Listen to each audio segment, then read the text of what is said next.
She laughed, not the soft, sweet kind that used to melt my bad days, but the kind that dripped with polished cruelty. The kind she saved for moments when she could perform. "You can't afford it, Daniel," Amanda said, brushing a strand of hair behind her ear like a runway model rehearsing a line. "Let me handle it.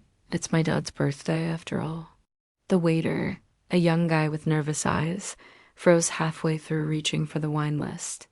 He looked at me, then at Amanda, clearly caught between the conversation and the unspoken tension. I gave him a polite nod and looked away. "I've been here before." Frank, Amanda's father, let out a chuckle, the kind that aged men use when they think they've won something unspoken. The kind that says, "You'll never be good enough for my daughter."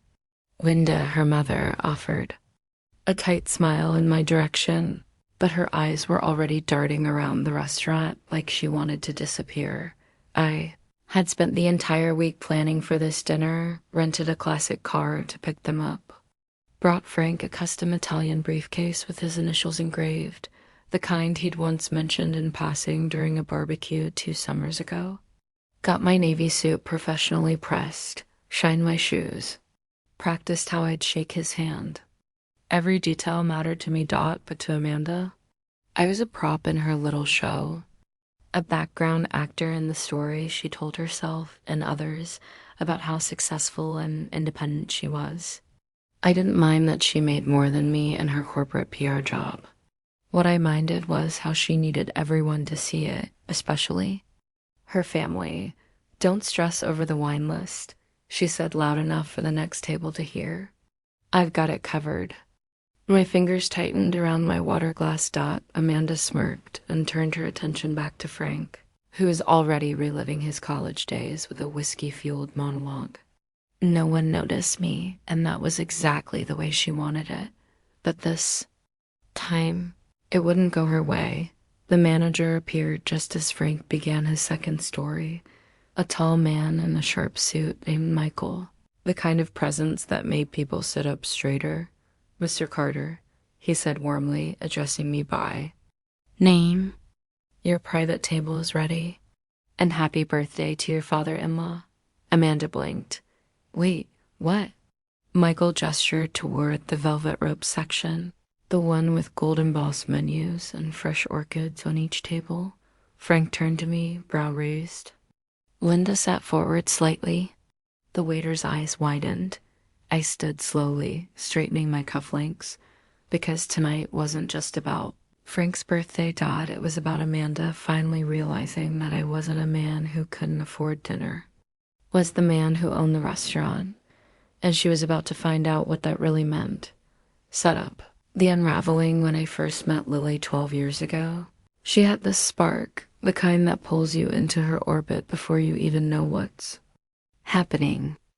She walked into the small cafe I used to own, wearing a navy blazer and boots that said she meant business. I was behind the counter, fixing a broken espresso machine. She ordered a black coffee, glanced around the place, and said, "You've got something here if you just clean the windows." That was her. Blunt, brilliant, and beautiful. Back then, I was just getting started. A few vending machines, that cafe, and a big idea I didn't have the money for yet. Lily was a corporate consultant, always flying somewhere, always busy, but somehow we made time for each other. Late nights on the phone, weekend walks. She believed in me before I had any proof to offer her. In those early years, she showed up for everything. When I launched my first food truck, a taco concept I called Fire and Fold, she stood in line. Opening day just to pay for lunch and leave a 5-star review. When I sold it a year later for 3 times what I paid to build it, she hugged me like I won the lottery. It felt like we were building something together, but time has a strange way of changing people. Or maybe it just reveals what was always there. 6 years into our marriage, things started to shift. Settle at first, new clothes, new friends. A fixation on how other couples lived. She began comparing everything, our car, our vacations, our furniture. Once, after dinner at a friend's new penthouse, she looked around our cozy home and said, "You know, we could be doing better." It was strange because I was doing better. Quietly, I had flipped that cafe into a boutique restaurant. Then, I invested in two more, Maison d'Or, a French fusion place that became a local hit, and the Landing Spot, a lakeside venue known for private events. I kept it all off social media, preferring to grow without noise. Lily never asked for specifics, and I never offered. She still thought I managed the books of the old cafe, maybe had a small share here and there. I let her believe it. The more my businesses grew, the more she seemed disconnected. Her job as a financial planner paid well, but not well enough to keep up with the image she was curating. She started buying things on credit, designer shoes, luxury bags, memberships to clubs where she never went. When I brought it up, she'd wave it off, saying it's all manageable. You worry too much, but it was more than just spending. It was the way she started talking to me, like I was beneath the life she wanted. You're a genius at being invisible, she said once at a networking event she dragged me to. Seriously, people barely notice you, and that's a skill. I smiled, shrugged, but it burned. Another time, after her friend bragged about her husband's new Porsche, Lily said to me in the car, "Some men flex with cars. You flex with budget apps." We laughed, then sat in silence the whole ride home. I told myself she was stressed, that she'd come around, that maybe I should be more open about my success. But deep down, something in me had already gone. Quiet, not broken. Just observant. When her father's 70th birthday came around, Lily turned it into a mission. He's used to a certain standard, she told me.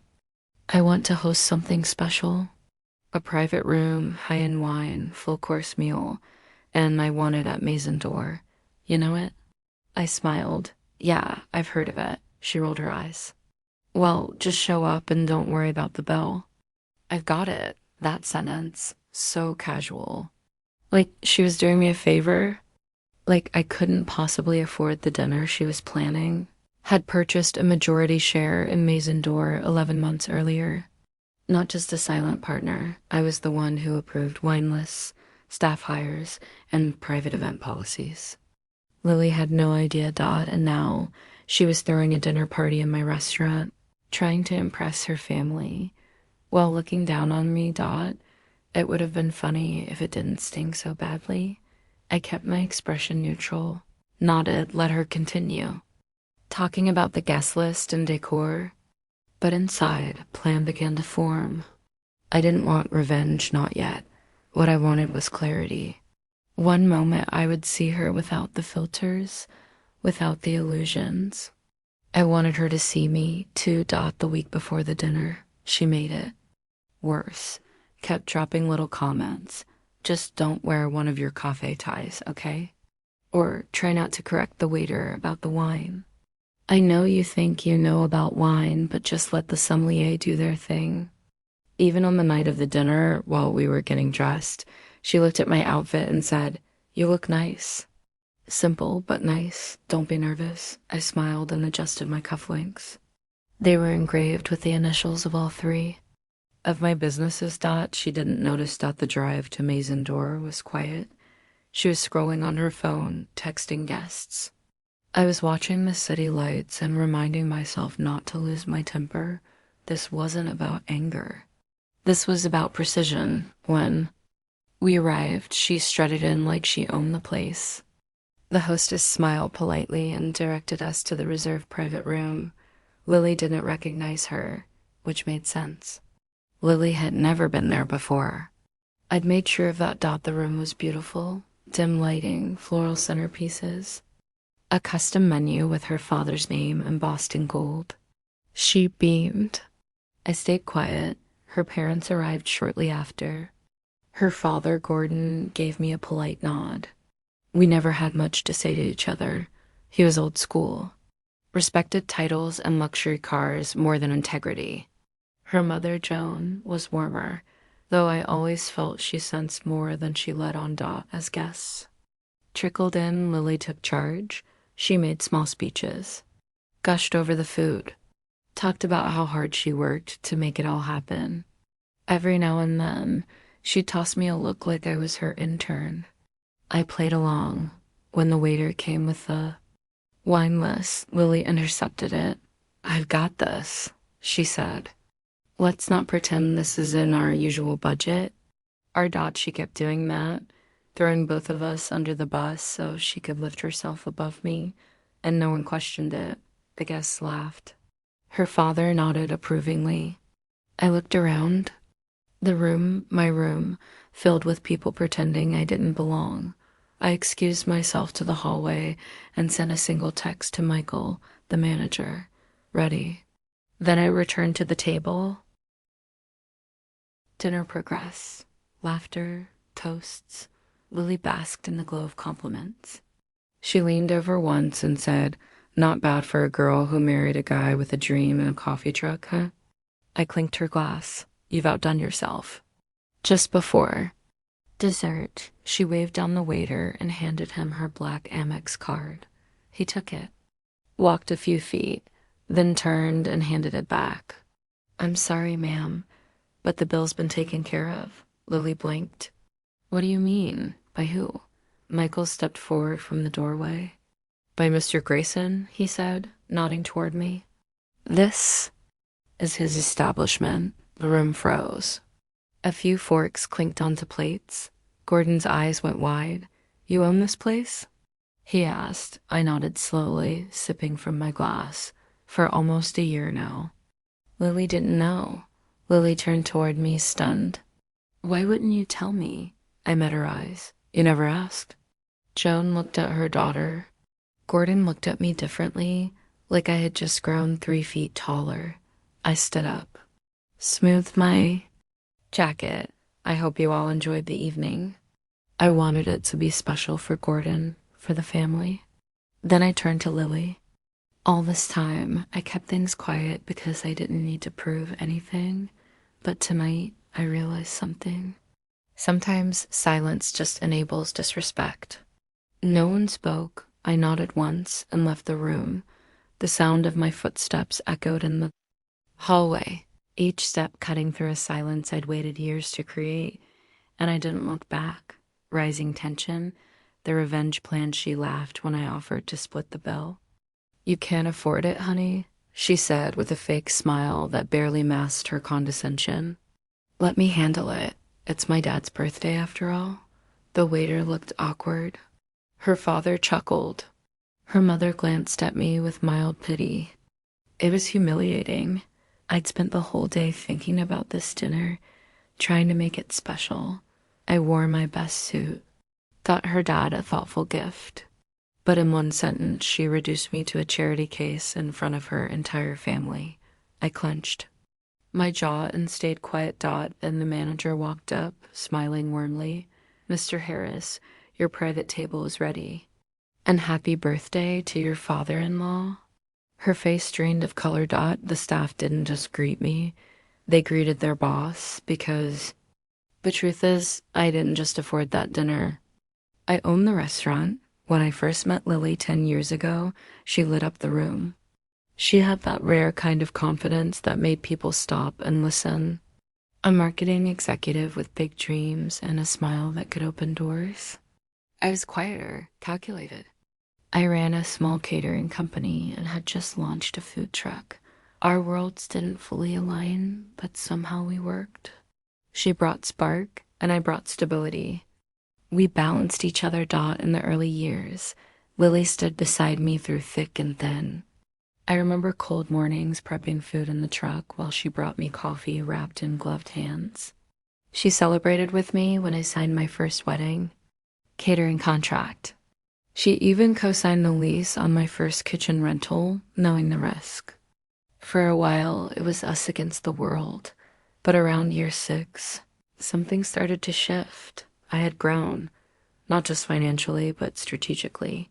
I wasn't the man with just a dream anymore.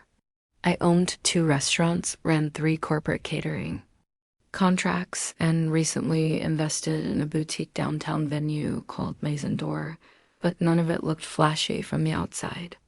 I didn't flaunt wealth. I preferred strategy over status. Lily, however, began to change. She became increasingly focused on appearances. Luxury handbags, new outfits every week, elaborate brunches she'd post online. Her Instagram turned into a portfolio of curated moments. The girl who once rolled up her sleeves was now obsessed with perception. Her job paid decently, but not nearly enough to support the lifestyle she was crafting. And that's when the job started small at first. "You're so humble, it's almost invisible," she said at a dinner party, laughing while others joined in awkwardly. Another time, she leaned over to a friend and said, "Some guys flex with Lamborghinis. Mine flexes with spreadsheets." It was meant to be funny, maybe, but it stuck with me. I never retaliated. I just smiled through it. But deep down, I started to realize the woman who once believed in me now needed to feel above me. Her father's birthday was approaching, and she made it clear it was a big deal. "He's always had high standards," she told me. "I want to host it at Maison d'Or. Don't worry about the bill. I've got it." Maison d'Or, the very venue I had bought controlling interest in last year. She had no idea. I never told her. Not because I was hiding it, but because by then I didn't feel she'd celebrate that kind of success. She wanted something glossier. So I nodded. "Sounds perfect," I said. And I meant it. She started planning everything: menu preferences, lighting requests, even music. She'd call me into the living room to show me Pinterest boards of color schemes for her father's special night. I smiled, played the role, but inside I was already preparing something else. The week of the dinner, her comments became sharper. "Dad thinks you're sweet, but not exactly ambitious," she said casually while pouring coffee one morning. Another time, she smiled as she adjusted her earrings. "Just enjoy yourself, okay? Try not to worry about the wine list." Even the night before the dinner, I overheard her on the phone with her mother. I was in the hallway grabbing laundry when I heard her say, "I just hope he doesn't feel out of place tomorrow. It's going to be pretty upscale." Her mom just sighed. That sigh said everything. That was my breaking point. I picked up my phone and called Daniel, my manager at Maison d'Or. I told him to prepare the VIP lounge for a private dinner. I wanted the best silverware, a custom menu with subtle nods to Lily's father's favorite dishes, and champagne chilled on arrival. "And Daniel," I said, "no one mentions I own the place, not until I say so." He chuckled. "Understood, sir." This is going to be fun. The evening arrived. I wore a charcoal gray suit, nothing flashy, just clean and tailored. Lily wore a sequin navy dress and heels that clicked with confidence. Her parents arrived first. Her dad, Franklin, looked like a man who owned every room he stepped into. Her mother, Grace, always polite but distant. We entered the restaurant, and the staff welcomed us warmly, but not too warmly. That was important. Lily was glowing. She had that air about her, the one she reserved for moments when she felt superior. "This is perfect," she whispered as we were seated. "Thank you for just going with the flow." I smiled. "Of course. Anything for family." Dinner began with small talk. Franklin spoke about his golf trip. Grace complimented the decor. Lily directed the conversation like a conductor with a string quartet. She ordered the wine without asking. She waved off my suggestions with a sweet but firm hand gesture. "I've got it," she said, scanning the list. "Let me pick something special." Franklin turned to me. "So, what have you been working on these days? Still making those little appetizer things for office parties?" Lily laughed before I could answer. "He's still doing great. A real whiz in the kitchen. If nothing else, I eat well." She Meant it as a compliment, kind of, but it felt like a pat on the head, like I was a well-trained pet. What she didn't know was that earlier that same week, I'd signed a $1.2 million contract with a major tech firm to provide catering services for their national events. But sure, let's talk about appetizers. As the entrees arrived, I watched her soak in the admiration. Her father praised the duck confit. Her mother said it reminded her of a vineyard dinner in France. Lily beamed. "This place is stunning," Franklin said. "One of the finest I've seen. Excellent choice, sweetheart." She smiled and took the credit. Dessert time came. She handed her card to the waiter with a smug smile. "Put everything on this. And bring your best dessert platter. Dad deserves it." But that was the moment Daniel stepped forward. "Actually, Mrs. Harris," he said smoothly, "everything has already been taken care of. The private dining room, the mime, the menu, it was all arranged by Mr. Harris in advance." Lily blinked. What?" "Your husband," Daniel said with a respectful nod, "is our majority owner. Maison d'Or is his restaurant." Silence fell like a hammer. Franklin's eyes widened. "You own this place?" I nodded. "For about a year now." "Bought into it last fall." Lily looked stunned. "Why didn't you tell me?" "I figured you preferred thinking I couldn't afford the wine list," I said, keeping my tone even. Her mother's fork clinked against her plate. Franklin leaned back, letting out a slow whistle. "Well, I'll be damned," he said. "That's impressive." Lily was speechless. "You've spent years acting like I was beneath you," I continued. "But I wasn't showing off because I didn't need to. I was building something. And tonight, I wanted you to see what you never bothered to ask about." I stood and adjusted my cufflinks. "Enjoy the dessert," I said. "I have some calls to make." And with that, I walked out. Outside, the night air felt cleaner than it had in years. The revenge wasn't loud. It wasn't messy. It was perfectly timed. Just like everything I do. Climax public payback, she laughed when I offered to split the bill. "You can't afford it, honey," she said with a fake smile that barely masked her condescension. "Let me handle it. It's my dad's birthday after all." The waiter looked awkward. Her father chuckled. Her mother glanced at me with mild pity. It was humiliating. I'd spent the whole day thinking about this dinner, trying to make it special. I wore my best suit. "Good." Her dad a thoughtful gift. But in one sentence, she reduced me to a charity case in front of her entire family. I clenched my jaw and stayed quiet. Then the manager walked up, smiling warmly. "Mr. Simmons, your private table is ready. And happy birthday to your father-in-law." Her face drained of color. The staff didn't just greet me.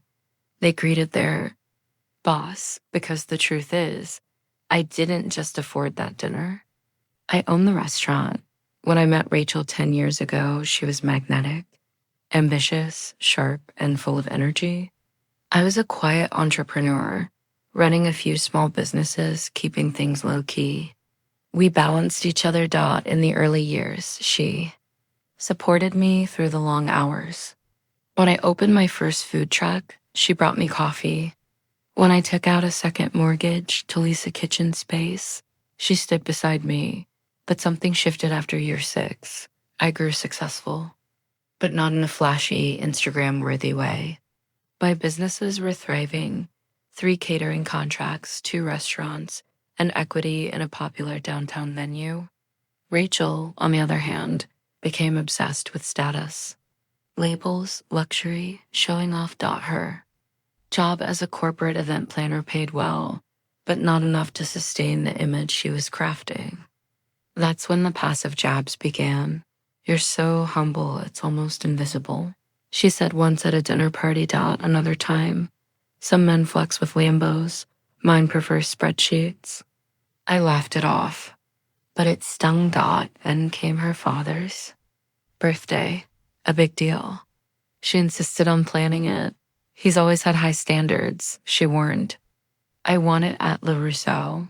Don't worry about the bill. I was already ahead of her. I own Le Rousseau. Bought a controlling stake last year, but I never told her. She thought I was still just a small business guy. Fine, let her. Think that the days leading up to the dinner, Rachel kept dropping hints. Dad thinks you're sweet, but not exactly ambitious. Just enjoy yourself, okay? Try not to worry about the wine list. She even told her mom on the phone, loud enough for me to hear, that I might feel out of place. Her mother just sighed. That was the last straw I made. A few calls. Told my restaurant manager, Tony, to prepare the private VIP room. Staff were briefed, formal attire, champagne on arrival, full attention to table 7, but no one was to reveal my ownership, not until the signal. The dinner began with small talk. Rachel was glowing, commanding the attention of the table. I played along, smiled, nodded, offered wine suggestions. She waved them off. I've got it, she said, taking the wine menu. Let me pick something special. Her dad asked what I'd been up to. Rachel answered for me, same old, same old. He's a great cook, though. That stung. I'd negotiated a $1.2 million contract that week, but sure, great cook. My moment was coming. Halfway through dinner, Rachel called the waiter over and pulled out her card. Put everything on this. And please bring dessert, your finest. Before the waiter could take the card, Tony appeared with perfect timing. Actually, Mrs. Simmons, he said gently, the bill has already been handled. Mr. Simmons arranged it. All the room, the wine, the custom menu. Rachel blinked. Wait, what? Tony nodded, smiling. Mr. Simmons is our majority owner. He's the reason we're all here tonight. The table fell silent. Her father leaned back in his chair, confused. You own this place?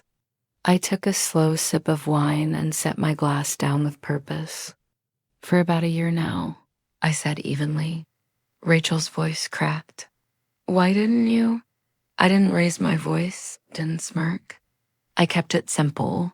I figured you'd rather assume I couldn't afford it. Seemed easier. Her mother had been cutting into her filet mignon. She paused mid-bite.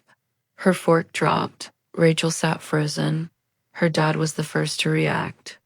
He chuckled, then raised his glass toward me. Well, I'll be damned, he said. That's impressive, son. The energy in the room shifted. The rest of the staff, standing in the background, had begun preparing the dessert cart. Champagne. COR case popped. A violinist quietly played near the fireplace. Rachel's carefully constructed facade was crumbling. She looked around the room. The decor, the servers' uniforms, the subtle attention to detail she had praised on the way in. All mine. She opened her mouth to say something, but nothing came out. Instead, she just sat there, stunned. I turned to her, my tone calm but unwavering. You've spent the last few years embarrassed of me. You wanted flash, status. What you didn't realize was I was never showing off because I didn't need to. Her father chuckled again and muttered under his breath, Guess the quiet ones really are the ones to watch. I stood up slowly. If you'll excuse me, I said to the table, I have a few things to check on in the back. The room stayed silent as I stepped away, as I passed Tony near the kitchen entrance. I didn't have to say a word. He gave me a knowing nod, back in the service hallway. I exhaled deeply. Not from nerves, from release. I had held that truth. And for so long, it felt good to finally let it out, and even better to do it on my terms. When I returned, the tone of the dinner had shifted. Rachel was quiet. Her dad was laughing with Tony about a wine from the cellar. Her mother kept looking at me, perhaps re-evaluating everything she thought she knew. Dessert was served with a flourish. A gold-plated tray of mini soufflés and hand-painted chocolates. The kind of experience she always bragged about wanting. Rachel, tried to act like nothing had happened, but it was too late. The truth had cut deeper than any fight ever could. She leaned in, whispering, "You planned this?" I looked at her. "No, I just let you walk into your own assumptions." I didn't need to say a word. The rest of the evening passed in awkward silence and polite conversation. But the damage was done. The story of the dinner wouldn't stay confined to that room. People talk, especially in social circles like hers. And I was more than okay with that dot for once. I didn't have to prove anything. I just had to let the truth speak for itself, and it did, louder than anything I could have shouted dot, so now. I ask you, was I too harsh? Should I have pulled Amanda aside earlier and told her everything? Or was it better to let the truth hit all at once, right there at the table, when it mattered most? Some say silence is weakness. I say silence is power if you know when to break it. Have you ever been underestimated? Looked down on by someone who thought they were better than you, only to watch you rise far above them later? I want to hear your story. Drop it in the comments, whether it's about love, business, or just sweet, poetic karma.